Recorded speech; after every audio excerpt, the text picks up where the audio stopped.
Kalau tidak, sobat tidak akan kemana-mana. Karena Allah tidak hadir di dalam hidup sobat.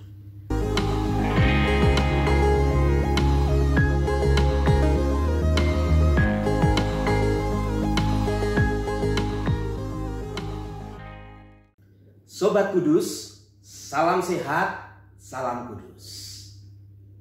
Selamat datang di 15 Minutes Biblical Integration, sebuah acara yang didesain oleh Sekolah Kristen Kalam Kudus Yogyakarta yang dipersembahkan untuk seluruh pendidik-pendidik Kristen dimanapun berada. Tentu secara khusus untuk seluruh rekan-rekan yang ada di Sekolah Kristen Kalam Kudus. Sobat Kudus, hari ini kita akan bersama-sama belajar tentang integrasi Alkitab. Di tayangan pertama ini, saya, Pendeta Heri Santoso, ingin mengajak rekan-rekan sekalian untuk bersama-sama melihat dasar integrasi Alkitab. Sudah bukan rahasia kalau setiap kita yang dipanggil menjadi pendidik-pendidik Kristen dengan mata pelajaran apapun, mungkin ada di antara rekan-rekan yang mengampu matematika, ada di antara rekan-rekan yang mengampu ilmu pengetahuan alam, atau mungkin ada rekan-rekan yang mengampu olahraga, atau kemudian mengampu juga pelajaran seni, ataupun mata pelajaran yang lain. Apapun itu, kalau rekan-rekan adalah seorang guru Kristen, pendidik Kristen, apakah rekan-rekan sama seperti saya dan juga rekan yang ada di Sekolah Kristen Kalam Kudus, berada di sekolah Kristen, ataupun rekan-rekan ada di sekolah negeri. Tetapi kalau rekan-rekan sekalian memiliki jati diri sebagai orang Kristen, sebagai guru Kristen, maka kita semua punya satu tanggung jawab bersama untuk mengenalkan anak-anak yang Tuhan percayakan itu kepada Kristus melalui panggilan kita sebagai guru-guru Kristen. Bukan hanya mengajar agama Kristen, guru yang mengajar agama Kristen, tetapi setiap guru Kristen mengajar apapun punya panggilan untuk mengenalkan Kristus saat mengajar. Nah, inilah sebabnya penting sekali kita memiliki pemahaman tentang integrasi Alkitab. Kalau kita bisa mengintegrasikan pelajaran kita atau mata pelajaran yang kita sampaikan, atau topik pelajaran yang kita sampaikan kepada siswa-siswa kita dengan Alkitab, maka ketika anak-anak itu, siswa-siswa itu belajar, mereka akan berjumpa dengan Tuhan dan mereka akan mengenal Kristus sebagai Tuhan dan Juru Selamat. Itu sebabnya rekan-rekan, saya melalui 15 Minutes Biblical Integration mengajak rekan-rekan sekalian untuk melihat lebih dalam seluk-beluk tentang integrasi Alkitab. Nah, sebelum saya lebih jauh mengajak rekan-rekan untuk melihat dasar integrasi Alkitab, saya ingin sedikit mengajak rekan-rekan kembali mengingat apa yang pernah rekan-rekan dengar, yang pernah disampaikan kepada rekan-rekan sebagai pendidik Kristen tentang integrasi Alkitab. Beberapa orang mencoba untuk mengklasifikasikan, mengkategorikan tentang pendekatan integrasi Alkitab. Dan setidaknya ada 4 macam integrasi Alkitab. Yang pertama, ilmu pengetahuan yang dianggap sebagai ilmu yang berbeda dengan Alkitab. Ini masing-masing bebas, independen, tidak terikat. Dan mereka mencoba untuk mengatakan ini terpisah, dua-duanya harus diajarkan, tetapi nggak bisa digabungkan. Yang ini diajarkan, yang ini juga diajarkan, masing-masing diajarkan menurut keilmuannya. Tidak ada irisannya. Irisannya ya pada pengajar dan juga pada siswa. Apa yang mau disampaikan pengajar dan apa yang bisa ditangkap oleh siswa. Tidak disatukan, dipisahkan. Menyatu hanya pada diri pembicara dan moga-moga sampai kepada siswa yang diajarkan. Itu yang pertama, terpisah. Yang kedua, itu disebut sebagai gabungan. Kalau ada yang pisah, tentu ada yang gabung. Yang dimaksud apa? Ini ada ilmu pengetahuan, kemudian ini ada Alkitab, digabungkan dalam suatu wadah, dicampur sedemikian rupa. Bagaimana mencampurnya? Ya pokoknya campur. Tidak ada satu yang melebihi yang lain, dicampur sedapat mungkin bisa campur. Ya kalau ketemu irisannya ya ada irisannya, ada yang tidak bisa ketemu irisan, ya biarkan saja. Pokoknya dicampurkan sedemikian rupa.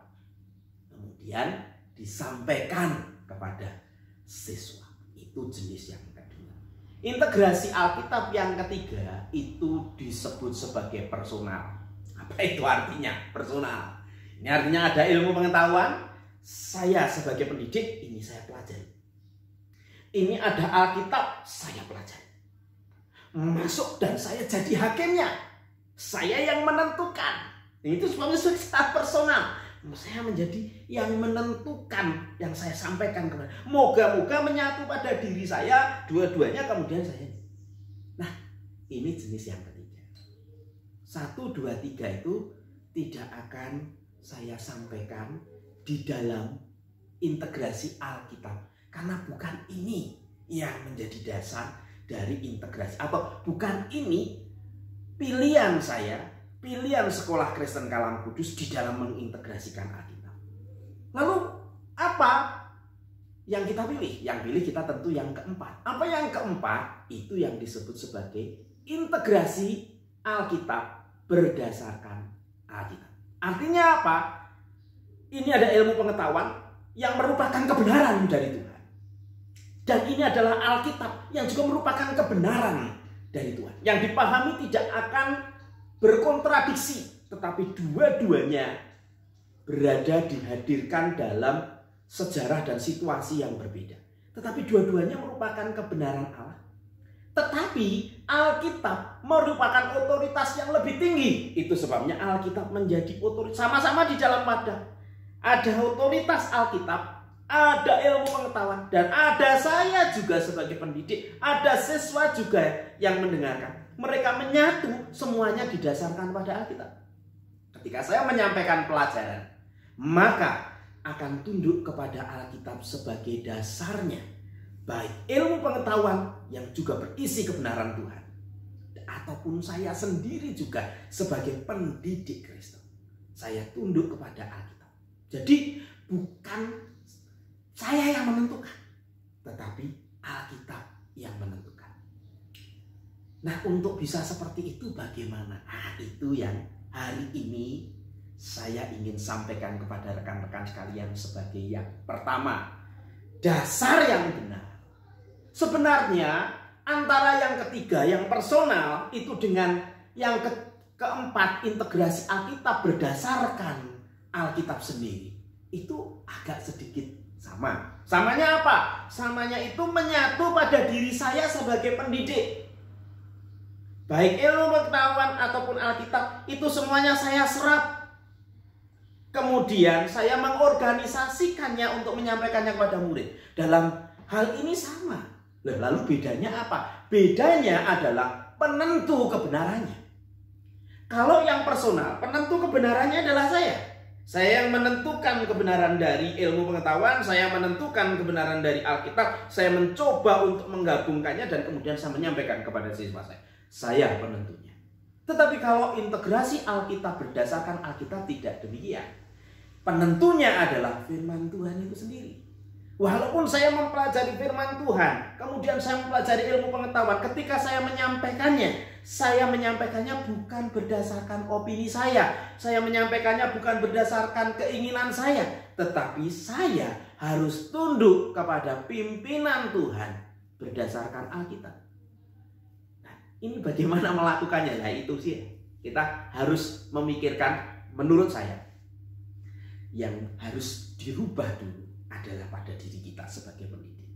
Itu sebabnya kita harus punya sudut pandang yang benar kalau mau melakukan. Sebab kalau salah, nanti kita tidak akan kemudian mengintegrasikan Alkitab yang disebut sebagai Alkitab sebagai dasarnya. Kita hanya akan mengintegrasikan Alkitab berdasarkan personal. Ini berbahaya. Itu sebabnya kita harus memahami apa yang menjadi dasar integrasi Alkitab berdasarkan Alkitab. Apa itu? Jadi kalau saya tidak akan menyampaikan integrasi Alkitab berdasarkan Alkitab, karena kalau saya sekarang menyampaikan integrasi Alkitab, itu artinya integrasi Alkitab yang didasarkan pada firman Tuhan, bukan personal, bukan gabungan, bukan terpisah. Jadi gitu ya, saya akan melanjutkan dengan kata integrasi Alkitab saja. Kalau kita berbicara tentang integrasi Alkitab dan saya sebagai pendidik Kristen, sebagai pelaku yang mengintegrasikan Alkitab, maka mau tidak mau ada dua hal yang harus saya pahami sebagai seorang pendidik. Saya harus dirubah dahulu sudut pandangnya, dan sudut pandang itu didasarkan dua hal. Masih ada banyak hal yang nanti kita akan pelajari pada 15 minutes biblical integration selanjutnya. Tetapi hari ini ada dua. Yang pertama, kita harus memahami sebelum kita mengintegrasikan Alkitab dan menyampaikan kepada para siswa, kita harus mendengarkan kata Ibrani. Saya sebagai pendidik harus memahami memahami kata-kata penulis Ibrani di dalam Ibrani 11 ayat yang ke-6 yang berbunyi demikian. Tetapi tanpa iman tidak mungkin orang berkenan kepada Allah. Sebab barang siapa berpaling kepada Allah, ia harus percaya bahwa Allah ada dan bahwa Allah memberi upah kepada orang yang sungguh-sungguh mencari Dia. Kalau saya sebagai pendidik Kristen, saya ingin mengintegrasikan segala sesuatu di dalam saya mengajar siswa saya. Pertama, saya harus mendasarkan pada satu pijakan, bahwa saya harus percaya Allah ada dan Allah memberi upah. Ini tidak bisa kita sangkali. Kalau kita tidak percaya Allah ada, kita mau menyampaikan apa? Kalau kemudian kita tidak percaya bahwa Allah yang ada itu adalah Allah yang aktif, Allah yang berada, yang memberikan upah, kita mau menyampaikan apa? Ini sesuatu dasar yang sangat penting, rekan-rekan pendidik, guru-guru dimanapun berada. Sobat-sobat kudus tidak akan bisa mengintegrasikan Alkitab jika rekan-rekan tidak mendasarkan pada dasar yang pertama ini. Bahwa kalau saya memulai segala sesuatunya, harus percaya dulu Allah itu ada. Dan Allah yang ada adalah Allah yang berada. Allah yang memang ada, bukan sekedar saya yakini ada, tapi memang Allah yang ada. Dan Allah yang ada itu bukan Allah yang diam, yang membiarkan kita sendirian, bukan. Tapi adalah Allah yang berada. Ia adalah Allah yang Immanuel, yang menyertai kita, Allah yang hadir. Ia tidak hanya transenden, tetapi juga Allah yang imanen. Ini yang dikatakan oleh Alkitab kepada kita, bahwa Ia ada dan Ia berada, dan pijakannya harus seperti itu. Itu sebabnya dikatakan, tetapi tanpa iman tidak mungkin orang berkenan kepada Allah. Sebab barang siapa berpaling kepada Allah, ia harus percaya bahwa Allah ada dan bahwa Allah memberi upah kepada orang-orang yang sungguh-sungguh mencari Dia. Ini pijakan yang pertama, Sobat Kudus. Sobat Kudus ingin mengintegrasikan Alkitab di dalam diri sobat, kemudian menyampaikan kepada siswa-siswa. Maka sobat harus mendasari terlebih dahulu bertanya, saya percaya Allah ada nggak? Yang kedua, sobat harus bertanya, saya percaya Allah yang ada itu berada atau tidak? Ini yang pertama. Kalau tidak, sobat tidak akan kemana-mana. Karena Allah tidak hadir di dalam hidup sobat. Sobat tidak akan bisa mengatakan, firman Tuhan tinggal di dalam diriku dan aku tinggal di dalam firman-Nya. Firman tinggal di dalam hidupku dan aku hidup di dalam firman-Nya. Aku hidup di dalam firman-Nya dan firman-Nya hidup di dalam diriku. Tidak mungkin itu terjadi kalau sobat tidak mendasari bahwa Allah ada dan Allah yang ada adalah Allah yang memberi upah atau Allah yang berada. Yang kedua, sobat kudus, kalau kita ingin mengintegrasikan Alkitab pada diri kita, kita harus punya satu cara berpikir bahwa saya harus apa? Saya harus hidup dalam kekudusan. Di dalam Ibrani 12, mungkin di dalam referensi buku-buku integrasi Alkitab, rekan-rekan tidak akan mendapatkannya. Saya ingin mengajak kita melihat Ibrani 12 ayatnya yang ke-14. Berusahalah hidup damai dengan semua orang dan kejarlah kekudusan. Sebab tanpa kekudusan tidak seorang pun akan melihat Tuhan. Bagaimana sobat bisa menunjukkan Tuhan kepada para siswa kalau sobat tidak melihat Tuhan terlebih dahulu?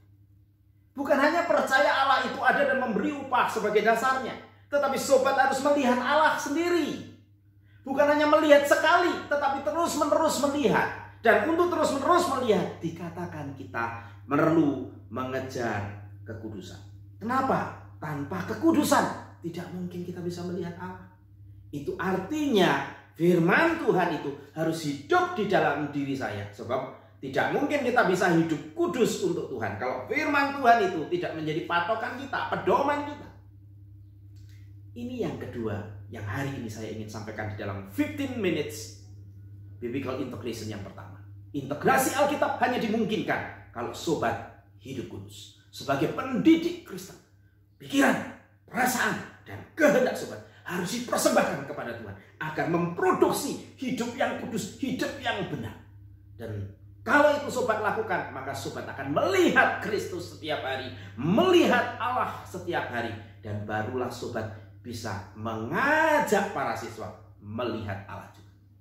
Dua hal ini yang ingin saya sampaikan pada momen ini, dan saya ingin mengajak kita untuk mari sobat, kita percaya Tuhan ada dan Tuhan itu berada memberi upah. Dan yang kedua, di dalam integrasi Alkitab, kita perlu mengintegrasikan terlebih dahulu dalam hidup kita ada kekudusan, karena firman itu mengubah hidup kita. Kita bisa melihat Allah, terus melihat Allah, dan menolong anak-anak melihat Allah. Sampai jumpa di dalam 15 Minutes Biblical Integration selanjutnya. Tuhan Yesus memberkati. Salam sehat, salam